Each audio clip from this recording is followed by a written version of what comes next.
What are your thoughts on Donald Trump's recent statement during a CNN town hall where he appeared unconcerned about the debt ceiling and encouraged Republicans to remain steadfast? One more thing he doesn't know very much about.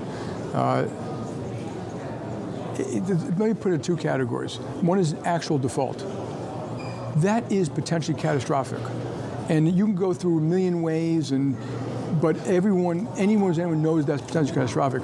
And I don't think it's going to happen because it gets catastrophic. And the closer you get to it, you will have panic. And so the closer you get, you have markets get volatile, maybe the stock market go down, the treasury markets will have their own problems. It's amazing you already have certain T-bills trading at 3% and right next to them 5%. This is not good. And people should remember the American financial system is the foundation to the global economic system. And the closer we get, more panic. We might get downgraded. The last time we were downgraded, we had like 65 or 70% debt to GDP. Now it's 105. Now our deficits are 2 or 3 times that we had back then. So, we better be very careful. And I wish we didn't get there at all. I'm respectful of both sides who, one side wants to use it to make up for, we got jammed down their throats, and I would love to get rid of the debt ceiling thing, but please negotiate a deal. Do we think that ultimately it'll be the markets that spur the deal agreement, where panic ultimately forces the conclusion? It's a really bad idea because panic becomes something that is not good and it could affect other markets around the world. But yes, at the end of the day, if it gets to that panic point, people have to react. And we've seen that before. And the other thing about markets is always remember panic is the one thing that scares people. Like they take irrational decisions. I remember even in 2008, people were selling certain securities at 40% of what they would be worth if we had a Great Depression.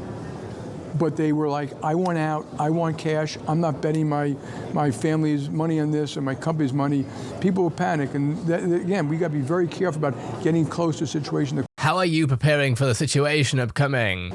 Group of people who are very smart, who are looking at, again, it's very unfortunate, it's time consuming, hopefully it won't happen, but it affects contracts, collateral, clearinghouses, clients.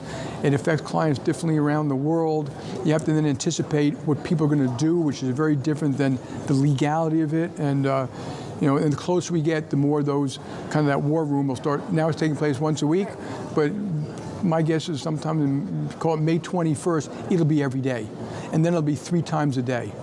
And then it'll be much more conversation with clients about what they need to do to help to get them through it and things like that. It's very unfortunate. It should never happen this way. Dimon emphasized the potential catastrophic impact of a default on the US debt and warns of potential market panic. This highlights the importance of preventing such a situation from occurring. He acknowledged that the debt ceiling issue affects contracts, collateral, clearinghouses, and clients globally. This indicates the widespread impact of the US debt situation and the need for global cooperation. He stressed the need for preparation and planning to minimize the negative effects of a default, highlighting the importance of proactive measures to mitigate potential damage. He mentions a war room and increased conversation with clients indicates the proactive measures that JPMorgan Chase is taking.